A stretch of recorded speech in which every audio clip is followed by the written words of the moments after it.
بسم اللہ الرحمن الرحیم۔ حدیث شریف بخاری جلد اول میں اللہ تبارک و تعالیٰ نے جب حضرت جبرائیل علیہ السلام کو حکم فرمایا کہ جاؤ حضرت آدم علیہ السلام کے پاس اور انہیں حضرت حوا علیہ السلام کے ساتھ جمع کرنے کا حکم دو اور ہم بستری کے آداب بھی سکھائیں، تو جب حضرت جبرائیل علیہ السلام حضرت آدم علیہ السلام کے پاس تشریف لائے اور اللہ کا حکم سنایا تو حضرت آدم علیہ السلام کہنے لگے کہ جمع کیا ہوتا ہے، وہ کیسے ہوتا ہے۔ حضرت جبرائیل علیہ السلام کا طریقہ حضرت حوا علیہ السلام اور حضرت آدم علیہ السلام کی پہلی زفاف جاننے کے لیے اس ویڈیو کو آخر تک ضرور دیکھیے گا۔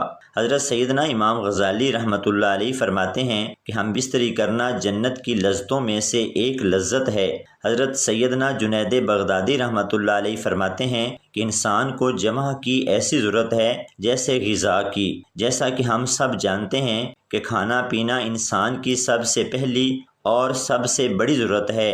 اگر ہم کھانا پینا چھوڑ دیں گے تو ہمارا جسم اور صحت زیادہ عرصے تک برقرار نہیں رہ سکے گی۔ بالکل اسی طرح سے کھانے پینے کے بعد میاں بیوی کی شرعی ملاقات یعنی ہم بستری نہایت ضروری عمل ہے۔ اس ملاقات کو ہم بستری جمع یا میاں بیوی کا تنہائی میں محبت بھرا کام سر انجام دینا، جو بھی نام دینا چاہیں درست ہوگا۔ جب آپ صحبت قائم کرتے ہیں تو آپ کو دلی سکون، خوشی محسوس ہوتی ہے، آپ بھی اپنے آپ سے پیار کرنے لگ جاتے ہیں۔ میاں بیوی کے جمع کے دوران ایسے ہارمونز خارج ہوتے ہیں جو میاں بیوی کو خوشی کا باعث بنتے ہیں، اور جب میاں بیوی خوش ہوتے ہیں تو محبت میں اضافہ ہوتا ہے۔ اللہ رب العزت نے حضرت آدم علیہ السلام کے بعد حضرت حوا علیہ السلام کو پیدا فرمایا اور یوں نسل انسان کی تخلیق ہوئی، جس کی ابتدا حضرت آدم علیہ السلام کو مٹی سے پیدا فرمانے سے ہوئی۔ حضرت آدم علیہ السلام کو اللہ رب العالمین نے جنت کے اندر تخلیق فرمایا، اور حضرت آدم علیہ السلام جنت کے اندر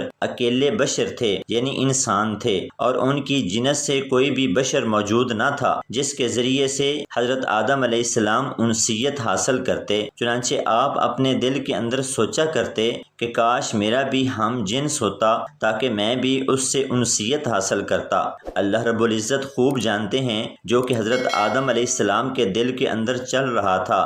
جب حضرت آدم علیہ السلام سوچ رہے تھے تو ان کے جسم سے حضرت حوا علیہ السلام کو بائیں پسلی سے پیدا فرمایا تاکہ آپ حضرت حوا علیہ السلام سے انسیت حاصل کر سکیں۔ جب حضرت آدم علیہ السلام نیند سے بیدار ہوئے تو آپ نے حضرت حوا سلام اللہ علیہ کو اپنے سامنے دیکھا تو آپ سے سوال کیا کہ تم کون ہو؟ حضرت حوا علیہ السلام نے جواب دیا کہ میں عورت ہوں۔ حضرت آدم علیہ السلام نے پوچھا کہ اللہ تبارک و تعالیٰ نے تجھے کیوں پیدا فرمایا؟ تو حضرت حوا علیہ السلام نے جواب دیا کہ اللہ رب العالمین نے مجھے آپ کی تسکین کے لیے پیدا فرمایا ہے تاکہ آپ میرے سے قرب اور سکون حاصل کر سکیں، اور یہی وجہ ہے کہ حدیث پاک میں ہے کہ حضور اقدس صلی اللہ علیہ وآلہ وسلم نے کوارے لڑکے اور کواری لڑکی کو مسکین قرار دیا ہے، کیونکہ دونوں کا کوئی مونس نہیں ہوتا۔ جوان اولاد کی شادی کر دینی چاہیے تاکہ وہ میاں بیوی ایک دوسرے کے قرب سے سکون پا سکیں۔ بعض روایات کے اندر آتا ہے کہ حضرت آدم اور حضرت حوا علیہ السلام جنت کے اندر خوشی خوشی رہتے تھے، وہ وہاں پر خوب عیش کی زندگی گزار رہے تھے، لیکن یہ بات یاد رکھیں کہ اللہ رب العزت نے جنت میں حضرت حوا علیہ السلام کی تخلیق سے پہلے ہی حضرت آدم علیہ السلام کو ایک درخت کے قریب نہ جانے اور پھل کھانے سے منع فرما دیا تھا۔ بعض روایات کے اندر اس بات کو اس طرح ذکر کیا گیا ہے کہ حضرت آدم علیہ السلام جب جنت کے اندر رہتے تھے تو ان کا کوئی غم خوار نہیں تھا، کیونکہ آپ اکیلے انسان تھے۔ چنانچہ آپ کے دل کے اندر یہ چاہت تھی کہ کاش میری جنس سے کوئی اور بھی ہوتا کہ جس سے میں تسکین حاصل کرتا۔ اللہ تبارک و تعالیٰ نے حضرت آدم علیہ السلام پر نیند کا غلبہ طاری فرمایا، اور یہ بات یاد رکھیں کہ یہ پہلی نیند تھی جو کہ بنی آدم پر طاری ہوئی۔ چنانچہ اسی نیند کے اندر اللہ تبارک و تعالیٰ نے حضرت حوا علیہ السلام کو حضرت آدم علیہ السلام کی بائیں پسلی سے پیدا فرمایا۔ چنانچہ جب حضرت آدم علیہ السلام بیدار ہوئے تو آپ نے اپنے سامنے ایک ایسی بشر عورت کو دیکھا جو کہ آپ سے بہت زیادہ مشابہت رکھتی تھی اور بشریت کے اندر بہت حسین و جمیل تھی۔ چنانچہ حضرت آدم علیہ السلام نے جیسے ہی حضرت حوا سلام اللہ علیہا کو دیکھا تو آپ سب کچھ جان گئے، یہ کیوں اور کس وجہ سے پیدا ہوئی اور ان کا نام کیا ہے، کیونکہ اللہ تبارک و تعالیٰ نے آپ کو پہلے ہی سے تمام چیزوں کا علم سکھا دیا تھا۔ پھر اس کے بعد فرشتے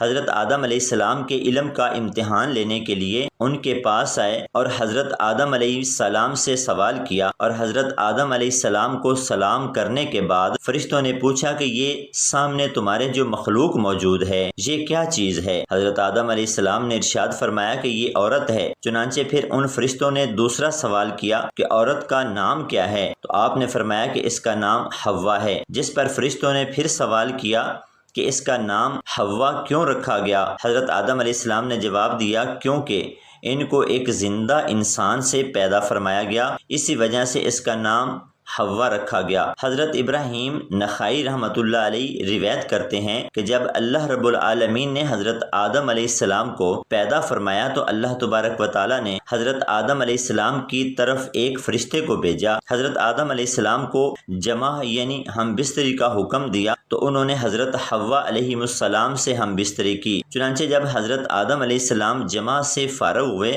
تو حضرت حوا سلام اللہ علیہ نے کہا کہ اے آدم، یہ تو بہت اچھی چیز ہے، اس کو میرے ساتھ اور کرو۔ اس حوالے سے اس کی کوئی سند موجود نہیں۔ بعض روایات میں آتا ہے کہ حضرت آدم علیہ السلام کو جنت کا ممنوع پھل کھانے کی وجہ سے زمین پر اتارا تو کافی عرصہ وہ ایک دوسرے سے جدا رہے۔ چنانچہ حضرت آدم علیہ السلام اللہ رب العالمین کی محبت اپنی خطا پر وہ بہت زیادہ گریہزاری فرمایا کرتے تھے۔ چنانچہ آپ کے رونے کی شدت کی وجہ سے ایک دن حضرت جبرائیل علیہ السلام نے اللہ تبارک و تعالیٰ کی بارگاہ کے اندر حضرت آدم علیہ السلام کی سفارش کی، جس پر اللہ تبارک و تعالیٰ نے حضرت آدم علیہ السلام کے دل کے اندر توبہ کرنے کا طریقہ پیدا فرمایا کہ میرے پیارے حبیب صلی اللہ علیہ وآلہ وسلم کے وسیلے سے میری بارگاہ کے اندر توبہ کرو تو میں تمہاری توبہ قبول کر لوں گا۔ چنانچہ پھر اسی طرح سے حضرت آدم علیہ السلام نے اللہ تبارک و تعالیٰ کی بارگاہ کے اندر توبہ کی تو اللہ رب العالمین نے ان کی توبہ قبول کرتے ہوئے حضرت جبرائیل علیہ السلام کو خوشخبری سناتے ہوئے فرمایا کہ جاؤ آدم سے کہو کہ تمہاری توبہ قبول ہوئی۔ پھر حضرت جبرائیل علیہ السلام حضرت آدم علیہ السلام کے پاس تشریف لے آئے اور ان کی توبہ کی مقبولیت کی ان کو خوشخبری دی، اور پھر حضرت آدم علیہ السلام کو لے کر آپ مکہ مکرمہ تشریف لائے اور وہاں کعبۃ اللہ شریف کی حضرت آدم علیہ السلام نے بنیاد رکھی اور حجر اسود پتھر کو بھی نصب کیا جو کہ آپ کے ساتھ جنت سے آیا تھا۔